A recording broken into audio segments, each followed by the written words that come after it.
আসসালামু আলাইকুম, কেমন আছেন গাইস? আমি চলে আসছি রুকসানার রান্নাঘর থেকে। তো আজকে রেডিমেড ফুচকা কিনে নিয়ে আসা হয়েছে। বাইরের ধুলো ময়লা ফুচকা না খেয়ে ঘরে আমরা ফুচকা বানাই খাবো আজকে। তো ভাবলাম আপনাদের সাথেও শেয়ার করি। তো বাইরের ফুচকা ধুলো ময়লা, তারপরে সব কিছু দেখা যাচ্ছে নোংরা হাতে ওরা খাবারটা পরিবেশন করে বেশি। যাই হোক, আমরা এখন ঘরে বানাই খাই আর আপনাদের সাথে শেয়ার করব। তো এখন চলে যাব এটারে ভাজার জন্য।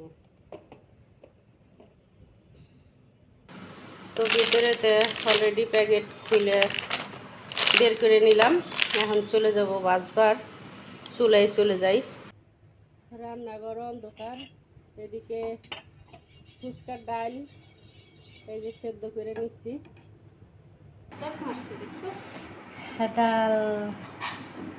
ডালটাও সেদ্ধ করে নিচ্ছি সুন্দরভাবে। প্যাকেটেতে সব ফুচকাগুলো ঢেলে নিলাম সুন্দর করে। এখন খালি ভাজবো আর ভাজবো। ফুচকাগুলো দিয়ে দিব। ফুচকা তো দেখাই দেয় না। দেও দেও অন্ধকার, আল্লাহ রান্নাঘরে।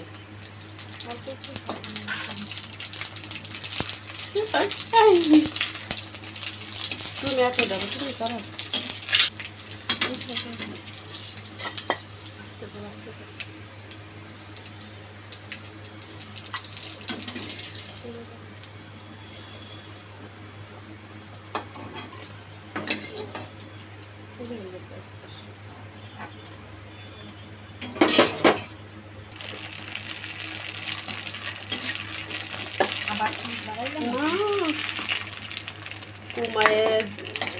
কুমায়ে ফুচকা ভাজতে হবে, নাহলে পুড়ে যাবে। ফুচকা ভাজা হয়ে গেছে। এখন আমরা আরও যত উপকরণ সবই রেডি। এখন খালি টকটা বানাবো। সব রেডি আছে। ছোটো এটা হলো মরিচ, এটা বোম্বাই মরিচ, লেবু, আলু, ডিম কুচি, শসা, পেঁয়াজ, ধনেপাতা। তো এখন টকটা বানানোর জন্য একটু আর যা লাগবে উপকরণ গুছাই নিচ্ছি। টকটা বানাবো। তেঁতুল ভিজিয়ে রাখছিলাম আগে থেকে, ওটা চটকাই নেই ভালো হয়ে।